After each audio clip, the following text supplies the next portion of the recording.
Hey, everybody. JJ Cooper, Geoff Pontes, Josh Norris. We have a Power Pack Prospect podcast for you this week because at baseballamerica.com now, we have a new top 100. We have a full revamp. That doesn't mean that there may not be a player who stayed at the same spot as they were before, but this is not a little tweak. This is not removing graduated players or anything like that. This is a full, we did the reporting. We looked at every spot from 1 to 100 based on where we started with where they were. But, Geoff, we not just started with where they were, but I feel like we ended up with a whole lot of movement for a early May update.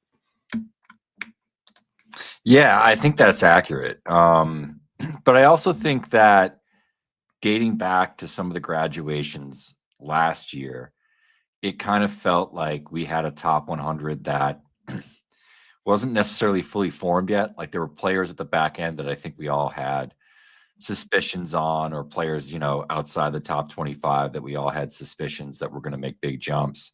And I felt like a lot of the reporting, frankly, the performance, and then, any advanced data that we get access to was kind of backing a lot of the moves. So I think it was kind of the logical progression of this. And, I think if you go back to some of the articles that we had written kind of in the preseason about who could be in the, contention for number one in 2026, a lot of those names that came up even as like dark horses and stuff like that in the course of those conversations and, in the stuff that was published, I think are a lot of the guys that have been big movers and kind of the next phase of the list.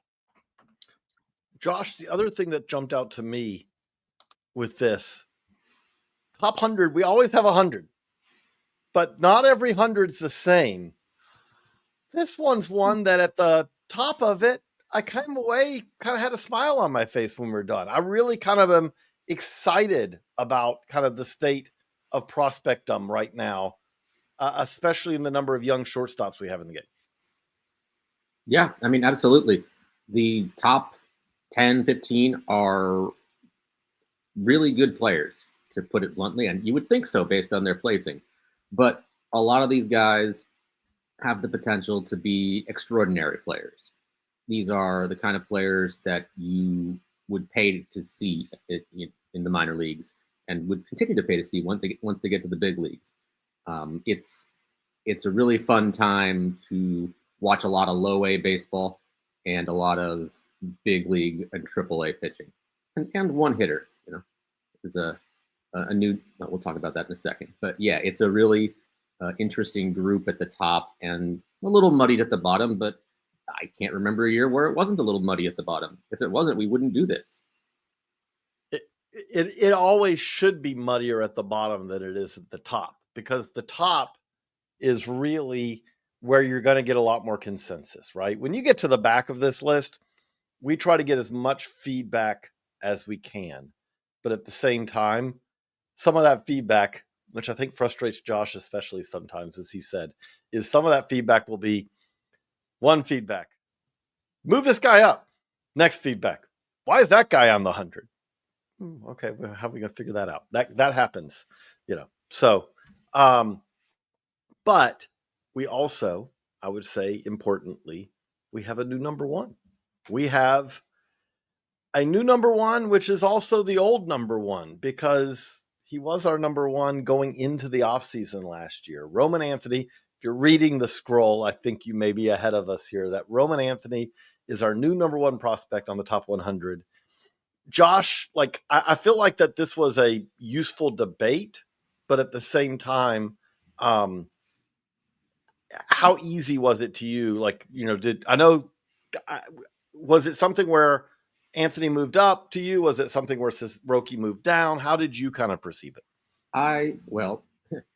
Truth be told, if I had the ballot, I would have voted neither one of these gentlemen number one overall. But I think it's a case of both things. Roki's been okay in the big leagues. I don't think he's anywhere near lived up to the hype so far.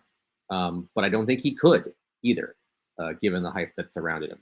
Whereas Roman Anthony, meet the new boss, same as the old boss, is doing exactly the same thing as he did in AAA last year. And it seems like there's a good chance he'll be in the big leagues in short order, and I don't see any reason to believe that he will have much of a big time adjustment period once he gets there. It's easy to forget he's still super young, and in the interest of precision, super young is 20 years old for a few more days. So he'll be 21, the same age as, whenever the draft happens, the college guys coming in. He's in AAA and on the cusp of the big leagues. This is still an incredibly young ball player who's producing really well at the highest level of the minor leagues. I would say, Geoff, we talked about this, that we didn't want to basically say, okay, Roki stays number one just because he was our number one. At the same time, we also didn't want to say, oh, he's moving to number two. We're completely off of Roki Sasaki.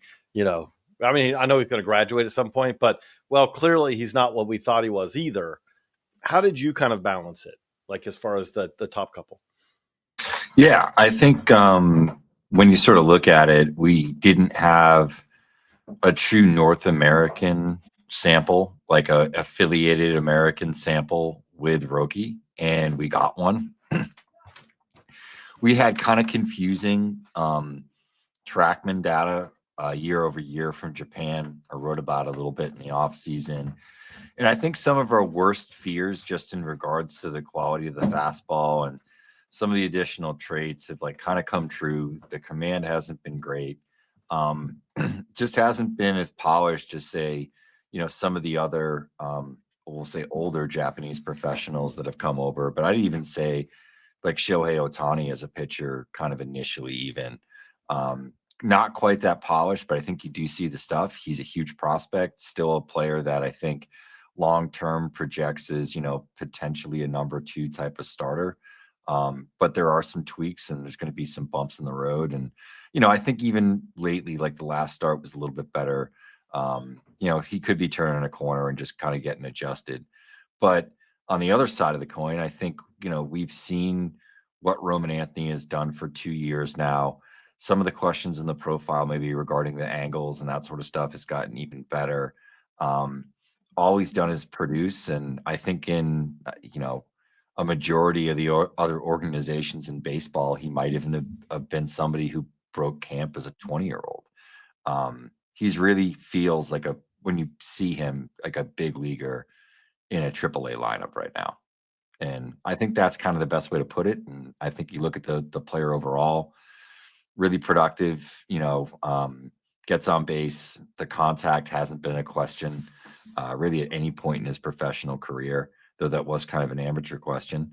And he's hit for power just consistently, and it's huge EVs, and has had some moments as well. So yeah, I just sort of think when you break it down, there's nothing that's sort of we kind of looked at it as a 1A, 1B situation in the offseason, and I think it still sort of is in some cases. It's just the safety of the hitter and, just having a truer sample on Roki, I think just gave us a clearer vision of how these two shook out. I do think it's kind of interesting, Geoff, that we said 1A, 1B, but if I remember correctly, we all chose Roki as 1A. Am I wrong? Yeah, and I no, I don't think you are. Maybe I think Carlos had Dylan Cruz actually, but that makes sense. But outside of that, yeah, I think we all did have Roki, and I think to me, and I can't speak for JJ, but I think there was like he kind of had a weird year last year. He was hurt, wanted to come over here. It's the Dodgers. Let's see sort of what we get. And I just expected the fastball quality and shape just to be a little bit better. That's all fixable stuff, I think, long term. But it was some of the questions, I'll say, from the more negative feedback we might have gotten or heard around the industry on Roki. That he is, and he is more of a project, and we kind of said that to begin with. But not moving down tremendously. He's moving to number 2. Yeah, so. One spot. I mean, it's a slide. So the other thing that does jump out is pretty much everyone, this is not shocking for us, but everyone in our top 5 is either in the big leagues or very much knocking on the door in AAA. And that includes a new number 2 pitching prospect in the game, which We already had Bubba Chandler coming in the year, I believe, very high, but he's moved up again. And Geoff, I feel like I think we've talked about him before on the podcast, that it does feel like he's unlocked another gear this year.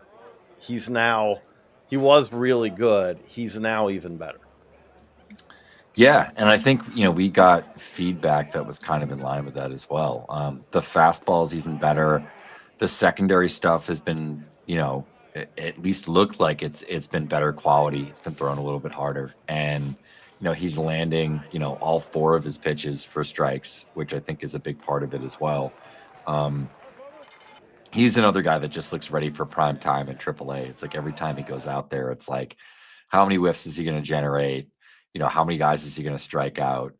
Is it going to, like, what's the the number of base runners he's going to allow between like 2 and 5? Like, pick a number. It's sort of along those lines. It's just dominant stuff, and yeah, he does look ready to start in the big leagues like tomorrow. Last start, 16 whiffs, 16 swings and misses on his 4-seam fastball, which is a pretty absurd number. Last I checked, I believe it's over a 40% swing and miss rate on his fastball. That's not a number that you see in pro baseball now, but he obviously, there's movement to it, but it's also velocity too. It's 98, it's 99, it's been 100, 101 when he needs it. But Josh, it is rough to be a Pirates fan. It's been rough to be a Pirates fan for a long time. But the idea of Paul Skeens and Bubba Chandler at the front of a rotation, that feels to me like that could be, before very long, the best front pairing, and the pairing at the front of a rotation in the majors. Am I crazy? I mean, in general, yes, but I don't think you're wrong here. I think there's also Jared Jones in the mix.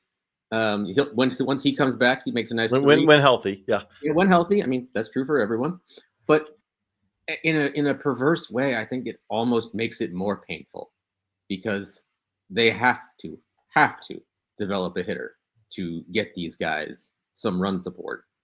Otherwise, it's just going to be a tease. And I really hate to say that, because you should be rewarded for churning out, these guys. I mean, we talk about Skeens, and some people will say, you don't get credit for Skeens. He was 1-1. Well, first of all, you can whiff on 1-1 picks. You have to get the right guy, and they got the right guy. Second, there were all sorts of questions about his fastball quality and yada, yada, yada coming out of the draft. Well, they went and added a splinker. So that was, they had the foresight to do that too. And it seems to have worked out real nicely for them. And they took guys like, Jones and Chandler, who are premium athletes, and got them working on the mound. Again, when healthy, Jones is pretty nasty too. So it's a nice front 3. Just go get some run support, fellas. It's easier said than done, I suppose. I would also say, like, they deserve a lot of credit. Again, on Bubba. Now, we can have still questions about the Pirates' hitting development, but with Bubba, he was a premium prospect. He was a big money signing a couple of years ago now. I guess a few years ago now, technically.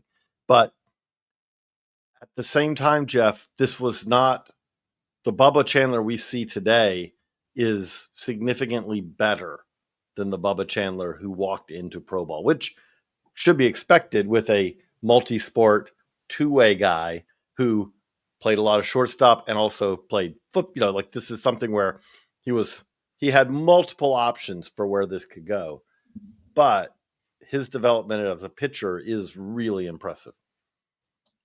Yeah. I think if you just look at, where he was 2 years ago, even to this point, the fastball velocities climbed a bit. The release traits got better. And you sort of talked about it. And, when I break down fastballs and kind of look at it, I always sort of break it down into like 3 different boxes, and you got to check at least 2 of them to have a pretty good fastball. And like, one is straightforward, it's velocity. The second, kind of straightforward, it's movement. And the third is like release traits, which I think sometimes can, be why we have these guys who are 91 and 93 that are super deceptive, like a Joe Ryan or someone like that. And Bubba Chandler is one of the rare guys who's a starter who checks all three of those boxes. And I think that's what makes him unique is he has like that quality of fastball and does have good enough secondaries and the ability to throw enough strikes and, just sequence and miss bats consistently and keep hitters off balance a couple times through the order that you just kind of don't see. So, I think they do deserve some credit just in terms of developing that in whatever way, shape, or form that they have. I know that internally, the pitching stuff for them is definitely pretty advanced, and they're in on some things that some other teams aren't. Just knowing, talking to some people in that front office. So that is definitely an area where the front office deserves quite a bit of credit is on pitching development. And it's why we've seen as many successful arms, it seems, come out of that program as we have over the last, 3 to 4 years. So be exciting to see where it goes from here. And as Josh said, developing some hitters is kind of key. Maybe Connor Griffin can change that. Certainly O'Neal Cruz is kind of changing that narrative so far this season. As long as he stays healthy, he's been pretty good to start. So we'll see where it goes. I think it's just a matter of the Pirates investing and just like getting some maybe veteran players that they can get in trades, etc., that can fill some gaps and just give them maybe like average to above average performance on the field. Like it might be as simple as that if they're looking to win 84, 85 games. Like I think it could happen pretty easily. We're not going to be able to cover everything. If you are expecting tonight that we're going to go through all 100 players, I'm sorry, not happening. We're not going to be able to cover everything this week. We will do another Top 100 Prospects podcast next week covering some other topics here. But we do want to hit on some of the guys who've made big jumps. And I would say that there are several hitters who made big leaps. I'll kind of go, Josh, I'll start with you on Jack Caglione, Royals first baseman, was one of the most productive power hitters in college baseball at Florida last several years. Gone to AA Northwest Arkansas, and boom, it has not taken him long to make an impact there. What, though, beyond that, like when we get the feedback and what has stood out about Jack? I mean, it's pretty simple. He's making a lot of contact. Like there was zero question about the man's raw power and the man's ability to put baseballs into some semblance of orbit. The question was, he could hit it. I mean, he could hit it far. The question was, could he hit it often? And it seems like he's doing that to a very acceptable degree in AA. And I'll be frank, I had those questions.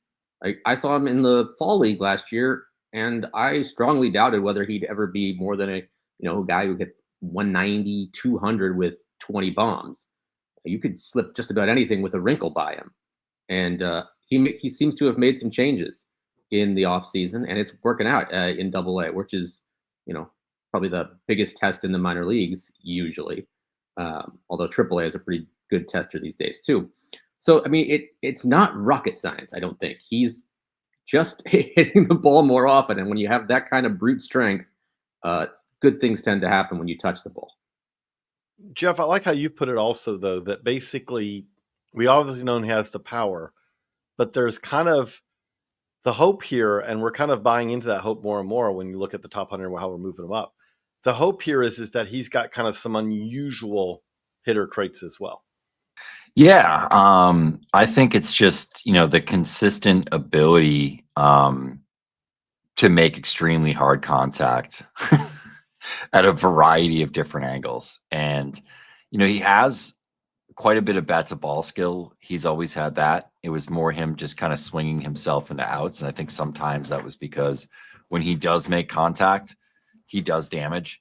Like, just even watching, his game today, had a ball that he kind of mishit for a line drive, kind of low liner home run. And then, another one that he kind of mishit on the ground at, I think, like 110, 111, that just was, it just was a screecher. It just went, it was moving way too fast, for the shortstop or the third baseman to make a play over there. So, like, I think he has enough contact and just this outlier sort of power that even moderate swing decisions, I think, sort of make a big difference overall. So we also have Moises Ballesteros making a jump. I would say that at this point, there are still questions about his defense, how much he's going to catch in the big leagues. But going to you first this time, Geoff, I feel like that we're about as comfortable about Moises Ballesteros' bat as there is pretty much for any hitter in the minor leagues at this point. Yeah, I mean, the feedback that I had gotten, particularly internally, was bullish on Ballesteros' bat. How young he was and still really productive over a pretty large sample size of 68 games last year in AAA. The catching, as we know, was going to need some work. He's been primarily a catcher. He's had like one game at first base, and then gotten some games at DH. But there's no arguing with the hit tool. A week or so ago, he was hitting 400, still hitting 381 as one of the youngest players in AAA. Still at 21 years old. He's showing some power as well. It's never going to be sort of 30 home run power, but I do think you could get a pretty high batting average, with 20 home run pop and, low strikeouts and enough walks and just consistent quality at bats.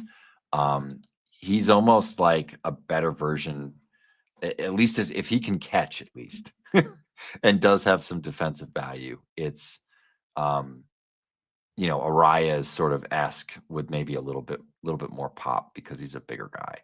But he sort of has that outlier barrel control and ability to make contact with a variety of pitches and just adjust even when he's sort of fooled, that we see with the best hitters. So as young as he is, as productive as he's been, it's kind of hard to argue, even with the catching stuff. I think the other thing that we have consistently seen, and this is something I think we spoke about a few weeks ago on another podcast, about catcher defense, how a lot of it is learned at the major league level.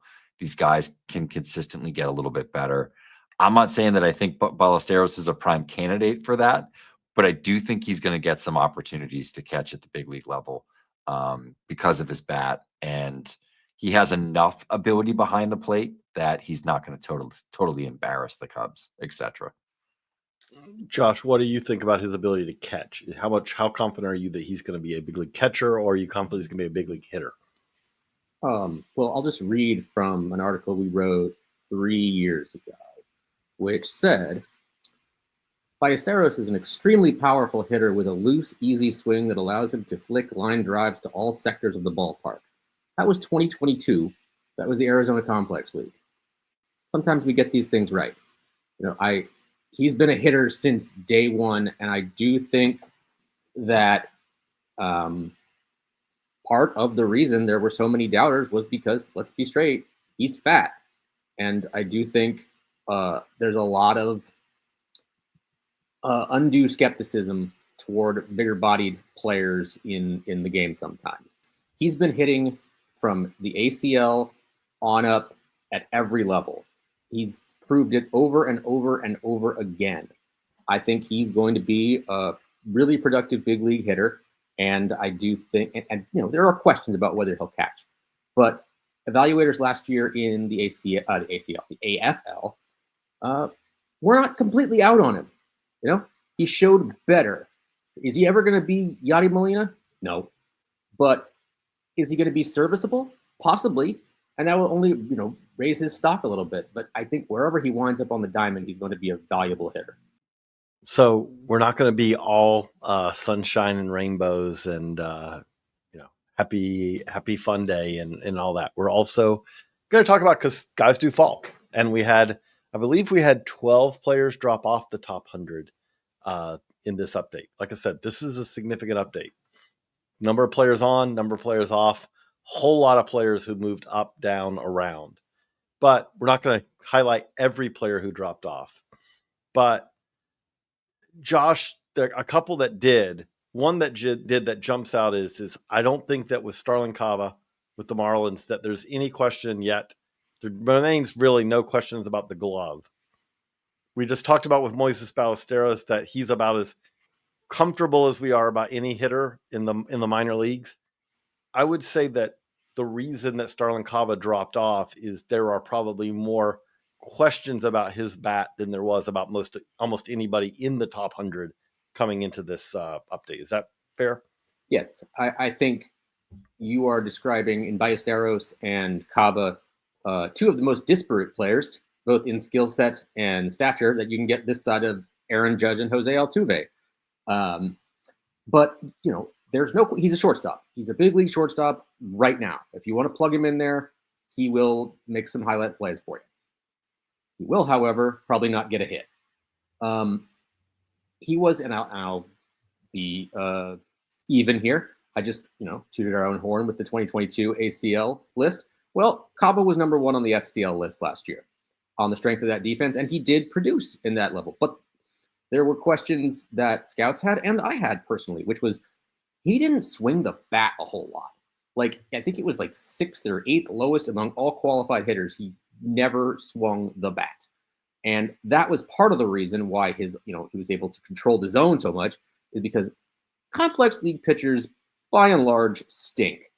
And they don't know how to control the zone themselves. No, and you or I or anybody could stand up there and probably walk 2 out of every 10 plate appearances.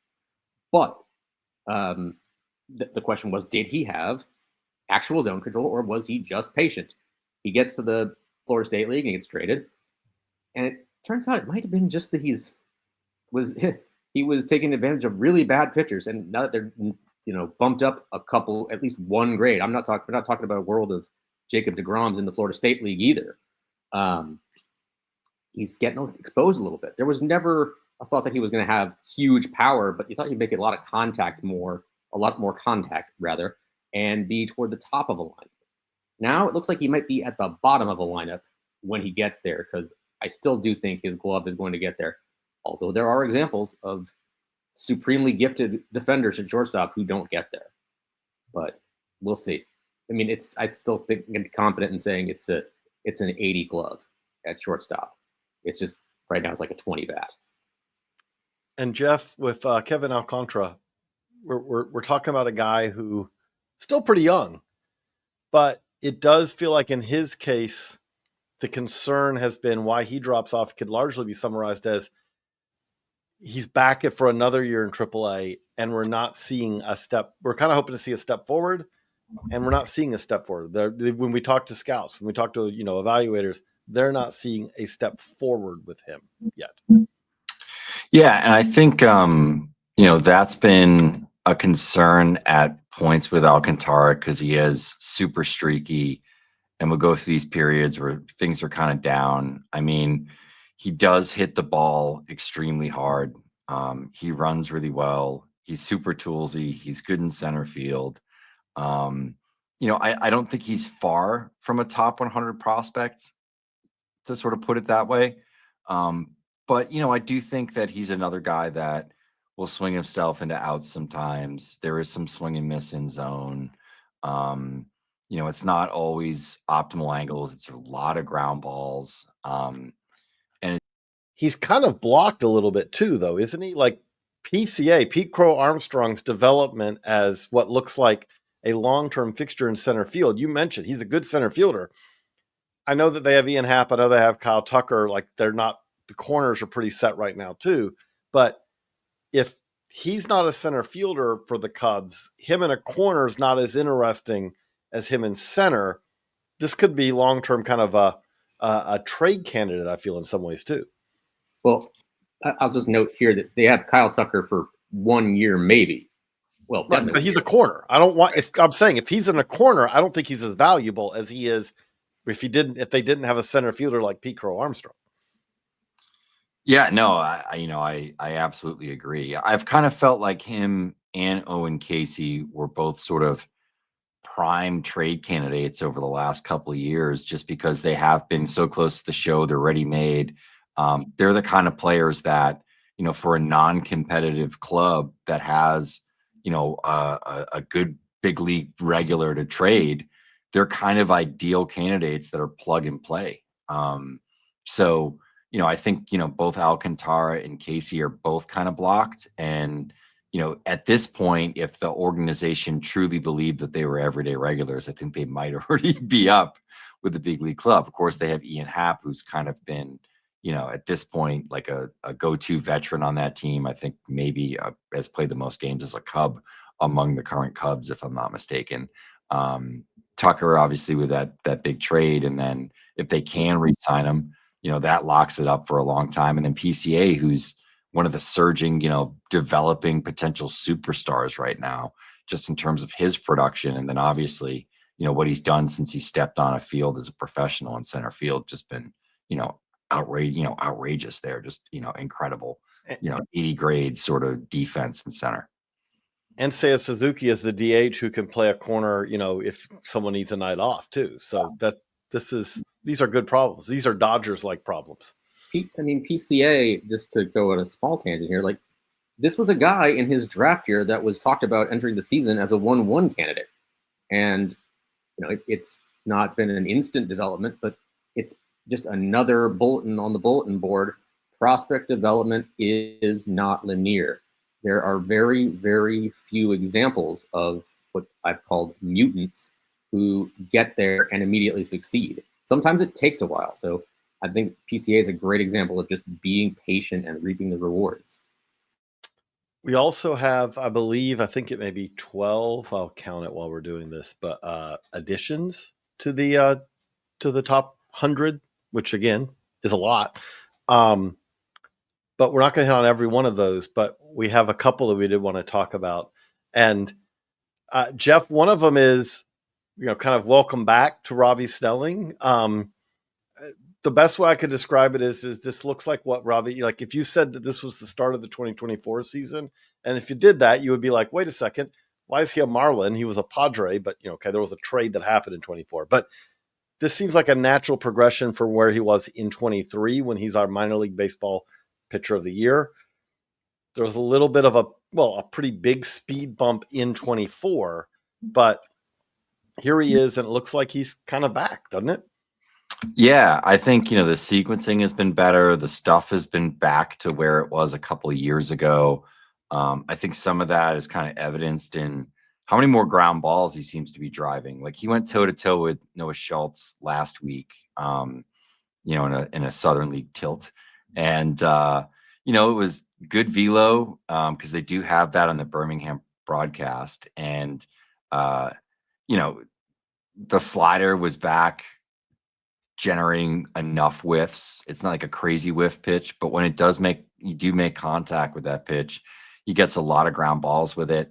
Was using it a little bit more, kind of exposing his fastball, I think, a little bit less because of that. But overall has looked, really good here in 2025. And I think there's been, some differences just in terms of, what the Marlins have done with him year over year. And I actually think, he's got the highest swinging strike rate at this point that he's had at any level, at any point over the last, 2+3 years. So kind of interesting to see. The Marlins have done a good job of developing a lot of arms over the last couple of years. It's one thing they probably through like 4 different front offices, they still do seem to churn out some pitching prospects. So Snelling's back on, and this was our minor league pitcher of the year 2 years ago. So it's not as if he's without pedigree. It's just kind of good to see that he's back. And there's been some development of the changeup as well, which was kind of a very fringy to below average pitch previously. So all sort of good things, and I think he's trending up for sure. And Josh, in Zebulon, not too far from us. Normally, if you had a player of Luis Pena's ability, of his youth, he would be the absolute star attraction of a team. And he's still really good. And he's added to the top 100. He does happen to be on the same team playing in the middle infield with Jesus Made. But Luis Pena in his own right is a really fascinating prospect. What jumped out for him and what helped lead him to jump onto the top 100? Multiple evaluators suggesting he should go on there. We should note here we should note here that a lot of this is fueled by feedback from the industry. Like this isn't just where we're 7 or 8 of us on a call yelling at each other for 2 hours. It's emails to the pro scouts and pro directors and saying, hey, what do you guys think of this list? And saying we should go on, off, up, down, whatever. And Luis Pena's name came up. It's not like he's out of nowhere either. He was number 4 on my DSL top 31 last year. And I note in here he hit 393 in the DSL last year, which was the best batting average in the league since 2019. So it's not like he's some pop-up guy. And it's no surprise that he joined Jesus Made in Zebulon this year, because that is what the Brewers do. They will skip you over the Arizona Complex League if you are talented. You talk to Jackson Chorio about that, talk to Luis Lara, talk to Yeferi Rodriguez, talk to these guys. They all avoided the Complex League by and large. He can hit for power, he can run. He's got 16 stolen bases already, which is impressive on its own. But it's even more impressive considering he's missed a little bit of time this year with various dinks and bruises and scratches. But yeah, it's a really talented infield in Zebulon, and he's part of it.